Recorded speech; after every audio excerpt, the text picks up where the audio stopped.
Magandang araw, Podmates! We have a special treat for you today. Not just one of the most entertaining media personalities of the last decade, but an entertainer who has a scientific side. He is also a leading authority on ants. Yes, langgam. Magandang araw at hello, Mikey Bustos. Magandang araw, Howie. How are you?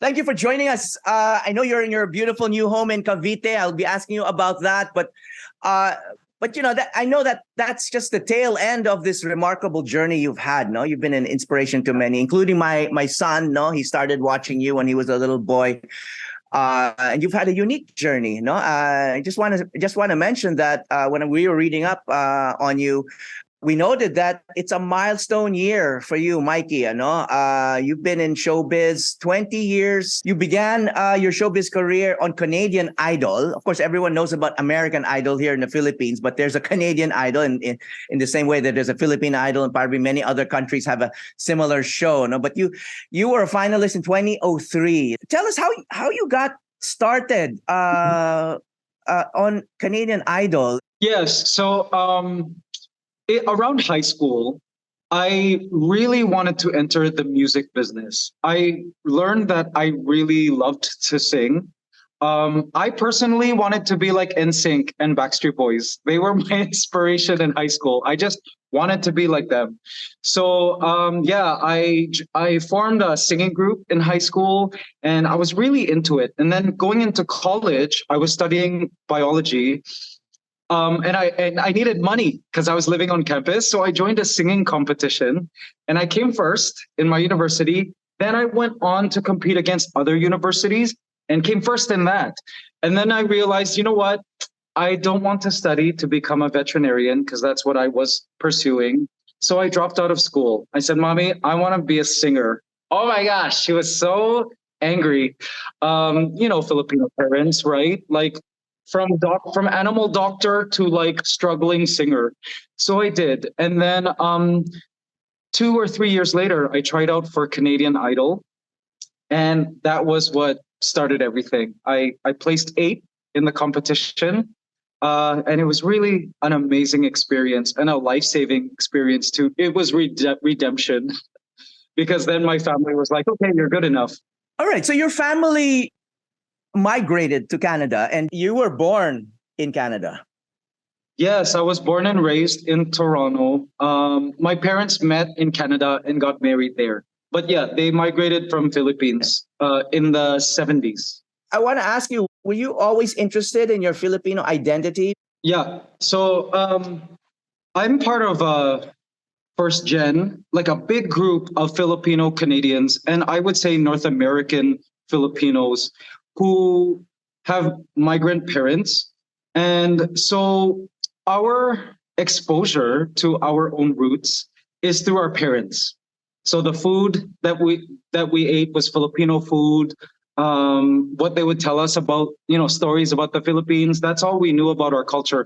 And anytime we went to a Filipino festival, because in Canada, Filipinos get together for Philippine Independence Day at huge picnics, and we would watch cultural dances. And that is really our only exposure to our culture. And for me in particular, and I know a lot of first generation Filipinos were like me, we want to learn about our culture because we grew up around, Canadians, like white people, some Black people, but we grew up different. Howie, I was the only Filipino in my class for many years, and one of 3 Filipinos in my entire school.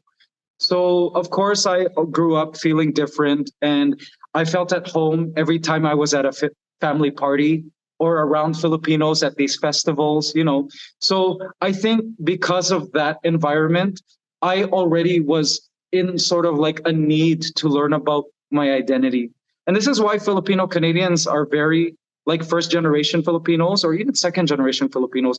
We're proud to be Pinoy because that's like, it makes us unique. And so I believe that is why I've gone on this quest to, search about what it means to be Filipino, which ultimately led me to do the YouTube content. Well, that's great. No, so we've all benefited from that search of Yeah. your identity. But I want to ask you, Filipinos in general are more familiar with the American experience, right? But you had a Canadian experience. I know many Filipinos have migrated to Canada, Mhm. but it's a different country. You mentioned that you were one of only three Yeah. Filipinos in your class or your school, but were there a lot of people of color, or was it mostly white? In my school, it was mainly Europeans. So a lot of Italians. Like I had to take Italian class in school. Mhm. A lot of Italians, yeah, a lot of Canadians, some Black, some Middle Eastern, a big mix, but mostly Caucasians, like visible Caucasians. In my time, now it's more diverse. I think you've mentioned in a past interview, that you never encountered racism in Canada. I'm sure it's far from a perfect society, but it's interesting that you would say, being like the only Filipino in so many situations, that you've never encountered racism. So is that correct? Yeah, strangely, I didn't. I, I think it's also because I was born there and I assimilated quickly. Perhaps people who migrate to Canada and are still very obviously migrants, maybe their experience might be different. But living in Canada, I did not experience racism at all. I don't feel like my visible Filipino-ness kept me from, climbing the corporate ladder or being promoted at work or being hired. I never felt being Filipino was a crutch in Canada. Yes, and obviously, you project a certain pride, as you mentioned, first gen or second gen kids overseas. Sometimes they hide their identity, or they try to blend in. So you've gone on this quest to explore your identity, and it led you to set up this YouTube presence, which has been very successful. And I guess you're one of the earlier YouTube influencers. Now there are millions of people doing what you've been trying to do. But when you started, 2009, right? 2009, yeah. Back then, that YouTube wasn't such a big thing yet, right? I mean, take us back to that time, since now everybody knows YouTube. But in Yeah. 2009, did you know that it was going to be big? And uh, why did you decide to set up a YouTube Yeah. channel? I know not just for your song and dance about being Filipino, but also for Mhm. your ant passion. Yeah. Okay, so actually my very first YouTube video was 2006. Back then, YouTube was just a place to upload videos that I could share, like my performances, like concerts that I performed at, and just have a link to share to people. It wasn't really like a channel back then for me. And then it started to become a thing when, at the rise of creators like Niga Higa, right? Happy Slip. There were some really iconic YouTubers, and people were starting to get discovered on YouTube, like Charisse Pempenko, Arnel Pineda. It was around that time, and I thought I was late. So I instantly hopped on the YouTube train and I started a channel. I decided to upload one video every day, and the main purpose was to promote my singing, my music, because I wanted to be discovered. Like Justin Bieber, he was also discovered on YouTube. So it was that time.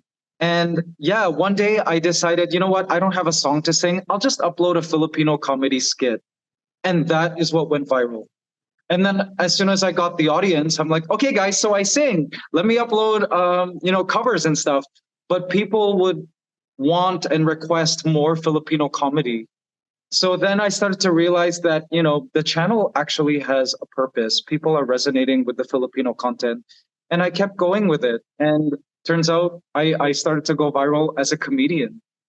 And I enjoyed that. That was just an interesting curveball from the universe.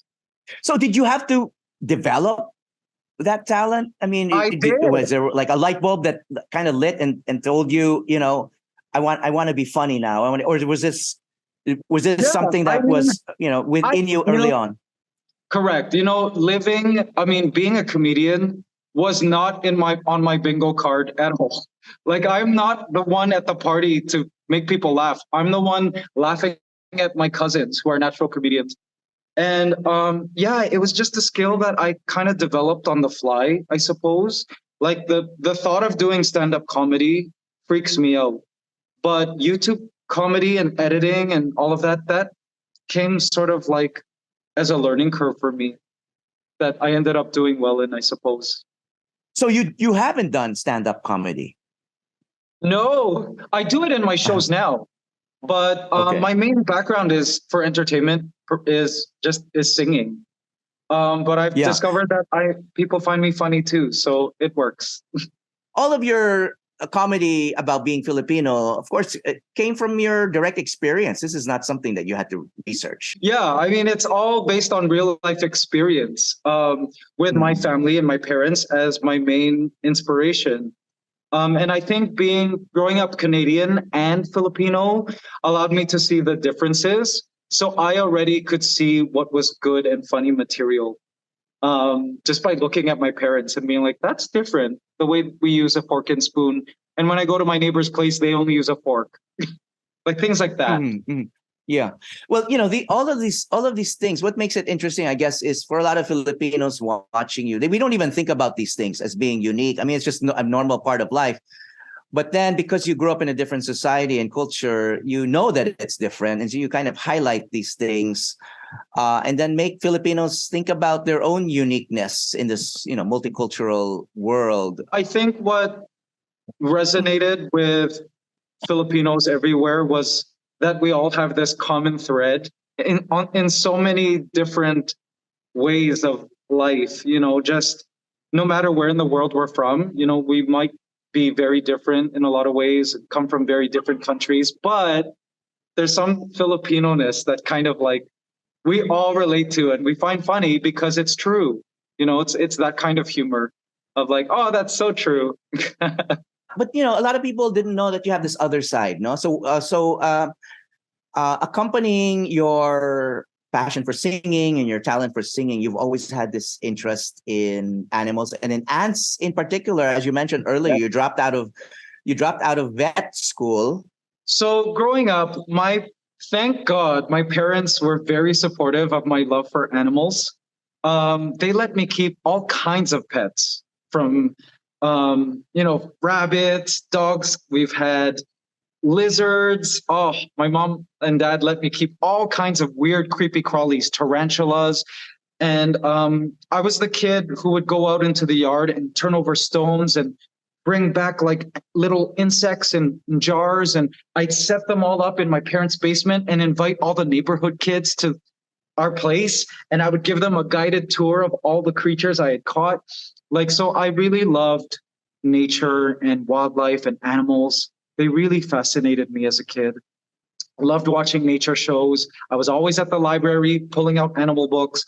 And I particularly loved insects. And, entomology really fascinated me as a kid. In grade 5, I already had memorized all the taxonomical orders of insects. Like it was that hardcore.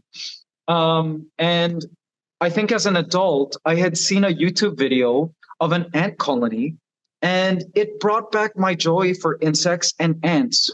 I used to keep ant colonies in jars as a kid. But yeah, after watching that YouTube video, somewhere around 2009, I got so deep into ants. Somehow, Howie, I was watching this ant video and I realized, I want to do this. Like it was such a deep need.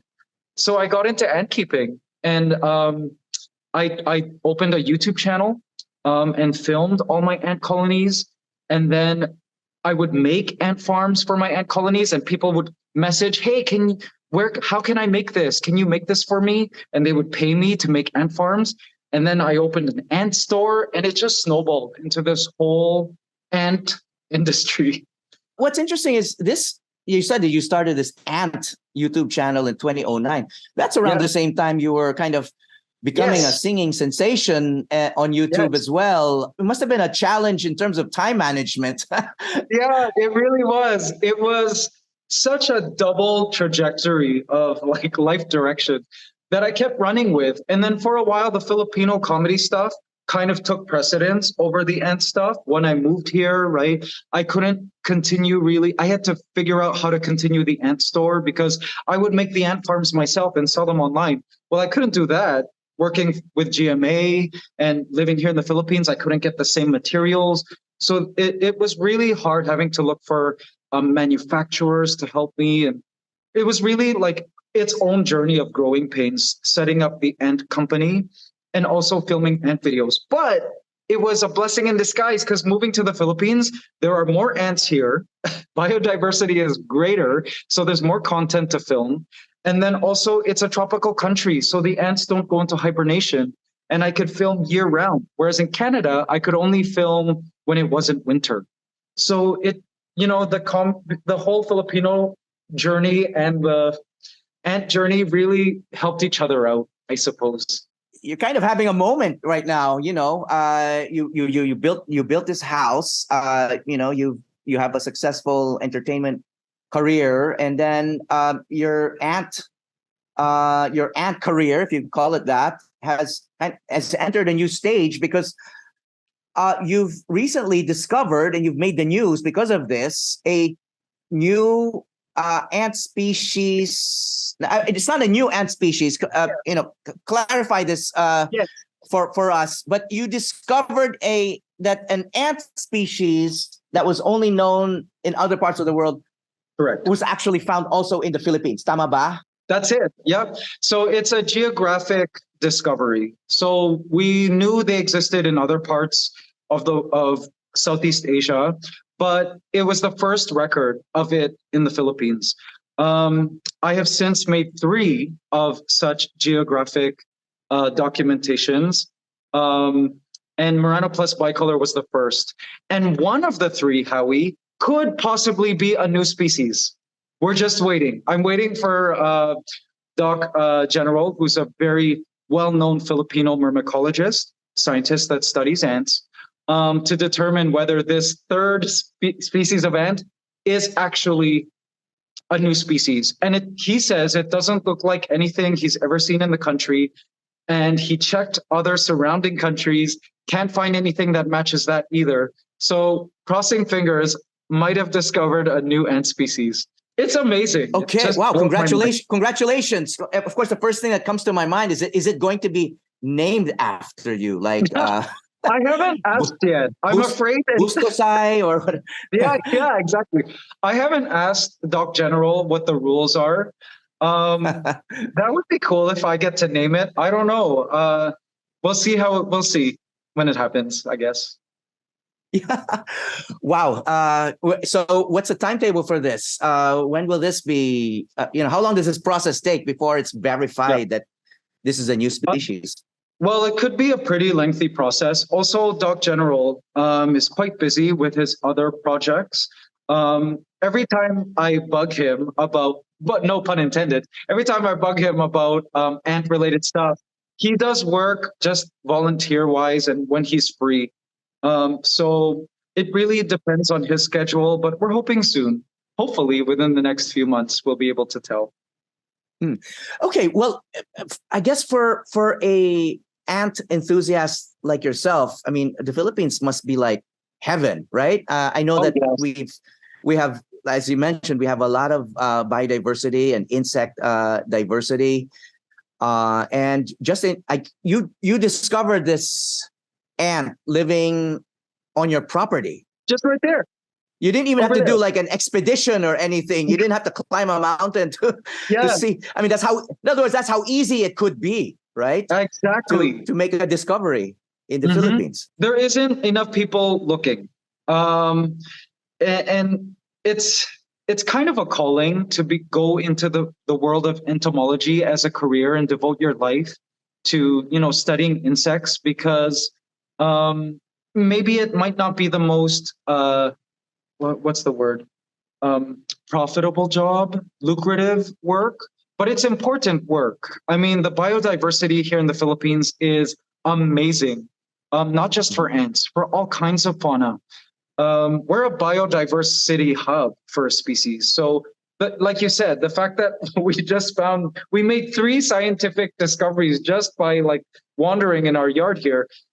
Imagine all over the Philippines, especially those places with untouched habitat. Like one time I was in Mount Banahaw. Do you know where that is? Yeah, it's Yeah, Laguna and Quezon. Yeah.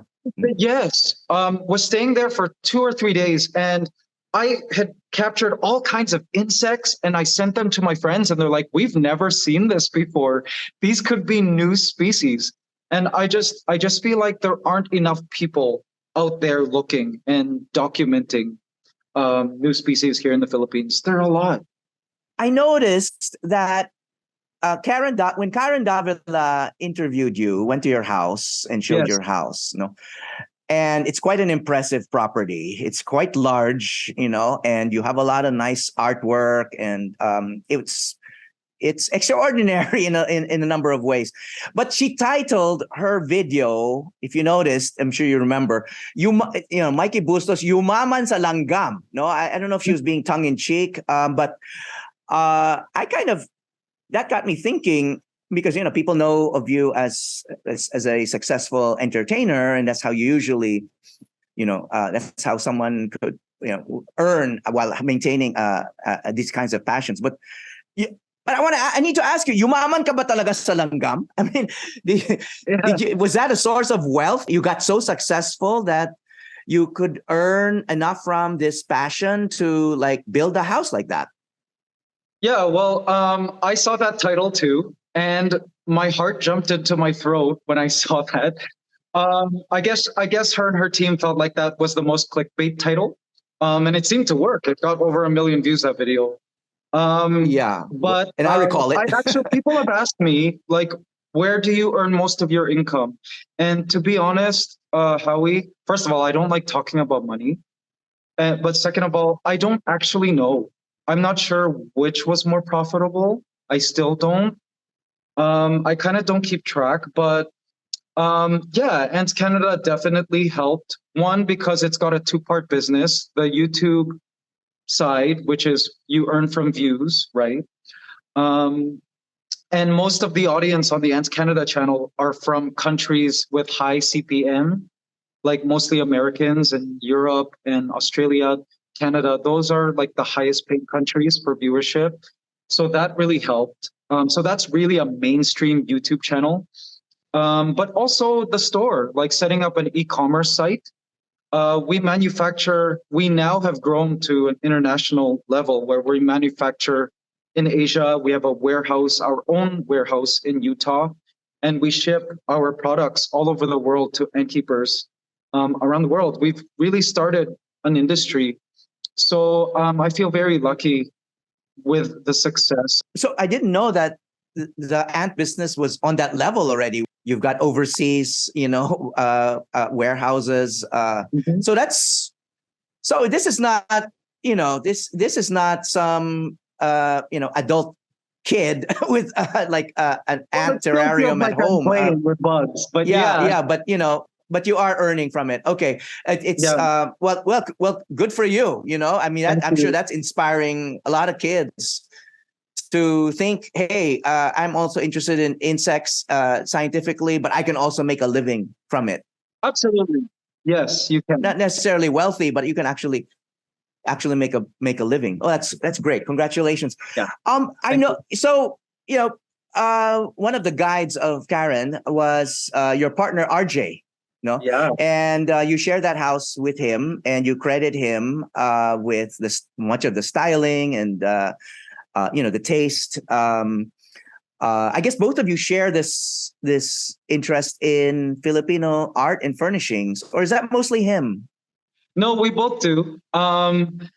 RJ, so for those of you who don't know, for those who are watching your podcast, RJ took on the role as my manager. And I mean, we were dating immediately. So it just really worked out. We were always together. We always worked together. He handled most of the administrative stuff and me more of the creative stuff. And then, we came out in 2019. We bought this place. And as soon as we got our place and we're building our house, we started to research interior design. and also befriended a lot of people who were into art. So we realized, the Philippines is home to an incredible wealth of Filipino artists, furniture artists, some of the best in the world. Ito Kish, Kenneth Cobonpue, Vito Selma. We immediately gravitated towards the artists of the Philippines. So we got a lot of art, and it inspired a lot of our designs. We got a lot of Filipino furniture. We make a lot of amazing furniture here. So it was just fun to research and dive into that whole world. And I'm happy we did, because it just makes our place very Filipino. And when I have friends and family visiting from abroad, they also feel like they're in Asia. Like, it feels like Asia. I didn't want it to feel like so much like another country. So it helped to have Filipino art around. You chose the pieces well. I mean, they're very intriguing, no? Thank you. But I want to rewind a little bit to that personal story. So just to clarify, RJ became your manager before you started dating? No, at the same time. It's so strange how it happened. So we had dinner together, and like the next day we were already like together and inseparable. And then he knew I had to film a parody, my very first parody. And he has an Apple Drive project. It's a charitable project. And so he is so good at scheduling events. So I'm like, RJ, can you help me with this shoot? It's my first outdoor shoot. I want to film at, in an outdoor park. Let's get some extras. And he arranged everything. And that video, Oppo Pinoy style, that it was like a parody of Gangnam Style, that went viral. So I'm like, RJ, let's keep doing this. And that's how it happened. So that partnership continued. Seems like you perfectly complement each other in that way, right? Yes. So you can concentrate on just developing content, and he can manages that whole process. And and he seems very good at it. So both of you came out as a couple in 2019. Is that what you meant? Or did you come out? We came out as a LGBT? couple in 2019 and came out. So both of us, we both took that leap of faith, but we felt it was time and we were ready. But both of you are already quite mature as adults, right? So it took a while, or you just had to figure things out first?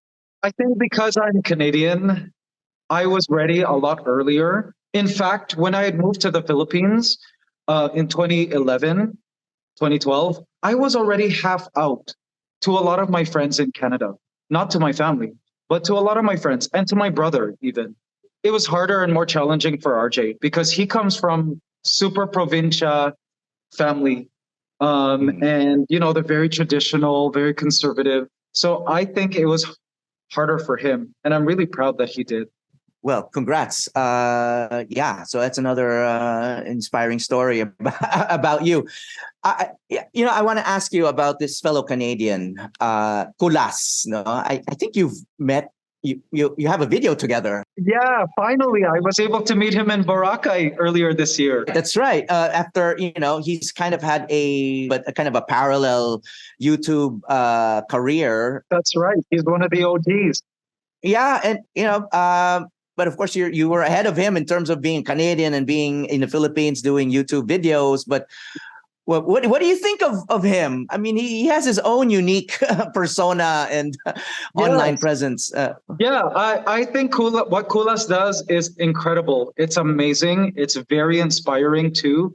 And Filipinos need an outsider to show them.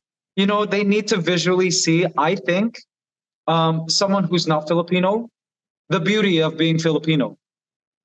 That has its place in YouTube clearly. And you can see like Kulas has been so successful. And I love Kulas because, there's no pretension.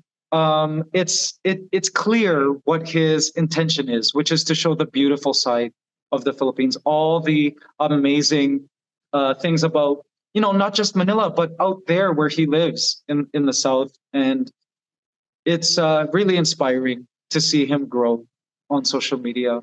Well, I'm trying to put myself in the shoes and in mind of a lot of Filipinos who might be thinking, What is he crazy? He's already in Canada.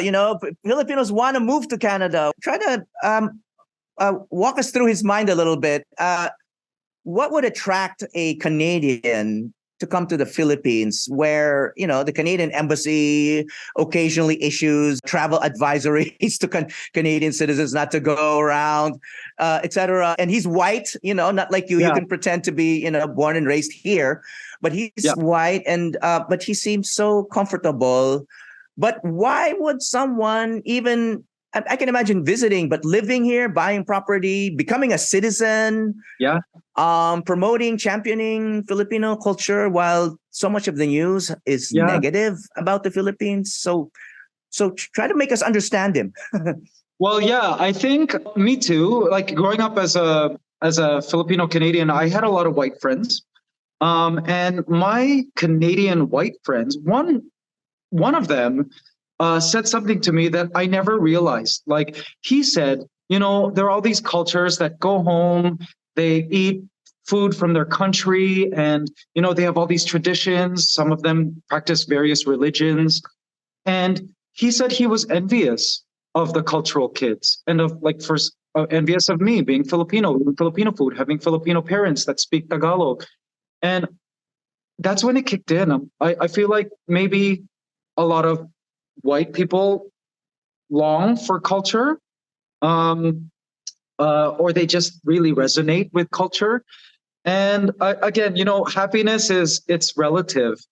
What makes one person happy might be completely different from what makes another person happy. So, seeing Kulas go to the Philippines and want to stay and integrate into the country, that's his happiness. And I think that's great. Well, white Canadians also have their culture, right? I mean, you mentioned that there are a lot of Italians. Italians are also very proud of their culture. Yeah, but that's Italian culture. The friend I was talking about is maybe fourth generation Canadian. Okay, so right. They have roots in Scotland and England and Ireland, but he just felt like he was devoid of the culture. Yeah. Okay. Another similarity between the two of you, because Kulas told me his main livelihood now is from YouTube. He earns from it, but he didn't start out thinking that way. He just wanted to share. But now it's monetized, and as you mentioned, it's possible to earn from that, especially if your audience is in North America. So what can you advise? How easy or difficult is it to earn from YouTube? There's a new generation now that has gotten used to doing everything online, including work, and probably dreaming of just being a digital nomad and being on the beach and earning in between. A lot of people are doing that. Yeah, exactly. They're doing that now. But how sustainable is that? How feasible is that from where you are? Is that something that you would encourage? What are your thoughts about that for today's generation? Obviously, I would recommend being a creator. It's really worked in my case. I don't know how tough it is nowadays. But I mean, back in my day, it was also still tough. Like when I first started, they didn't allow us to monetize every video. You only could monetize on videos that were performing well. Things have changed so much. It's so easy. It's easier now to earn, I think, through YouTube views. I totally recommend going into it. I think like any business, you really need to constantly be researching, seeing what works, testing. You need to look at analytics, and understand your numbers.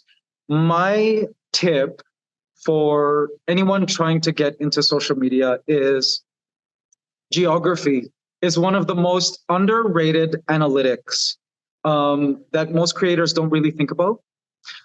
So what I mean by that is CPM. So CPM is the amount that you get paid, that YouTube pays you per view. Now the CPM isn't equal in all countries. One time I did the math, and CPM in the Philippines was not even in the top 50 countries. It's quite low. So if you're aiming for a Filipino audience, you need to work, I did the math one time, 22 times harder, meaning a 1 million viewed video, say of 1 million viewers from US, is equivalent to 22 million Filipino viewers. And not necessarily race. Not necessarily race. It's just, it could be a white person watching from the Philippines or a Filipino person watching from US. It's not racist like that. It's more of where the view is coming from that matters. So for Filipino creators, I highly recommend adding English subtitles at the bottom. So at least you attract some viewers from abroad to resonate with, to understand your material if you're speaking only in Tagalog. And it's funny, wow, I've that's a been great able to tip. meet a lot of creators from around Asia, and they're like, oh, you guys are so lucky, you speak English. You know, like some of these creators from Asia are trying to get these prime markets for geography, but they just don't speak English. And that's what it makes it hard. And they're like, Filipinos are so lucky, they actually can speak English. So just to refresh for those who aren't too familiar with these terms, CPM stands for what? What does it actually mean? Yeah, it's the amount that YouTube pays you per 1,000 views. So it can range. And that varies according to country. Yeah, according to country, because it depends on the advertisers pumping money into ads on YouTube in that country. Because people in Canada and the US would have more purchasing power, therefore videos. Yeah, more advertisers are pumping money into YouTube in the US and Australia and Canada and Europe. Europe has some really high CPMs, like as high as $20 sometimes. And it also depends on the time of the year. Advertisers will pump more money towards like Christmas time, like now. So it's usually when YouTube creators will see their paychecks rise. So it's really, you really need to study these things if you want to seriously be a YouTuber, in my opinion. Wow. So someone like Kulas, who appeals to Filipinos in the Philippines, because we can also understand him and the way he speaks, has a sizable enough audience in Canada as well. Everywhere, actually. Like any OFWs who long for the beauty of the Philippines and seeing what's up with their home country. He's got that market as well. He's got markets of non-Filipinos who are just curious about the Philippines, right? There's that, and world travelers. He really has a very good audience, in my opinion, for earning. Yeah, exactly. Well, lucky him, and lucky you too. Thank you so much for sharing your time and passions, and congratulations on the new house and the new life in the province. Thank you. You've been quite an inspiration. So keep educating, entertaining, and inspiring us to be proud to be Pinoy. Mikey Bustos, entertainer and expert and enthusiast. Mabuhay ka. Thank you, mabuhay. Thank you, Howie. Hi, I'm Howie Severino. Check out the Howie Severino Podcast. New episodes will stream every Thursday. Listen for free on Spotify, Apple Podcasts, Google Podcasts, and other platforms.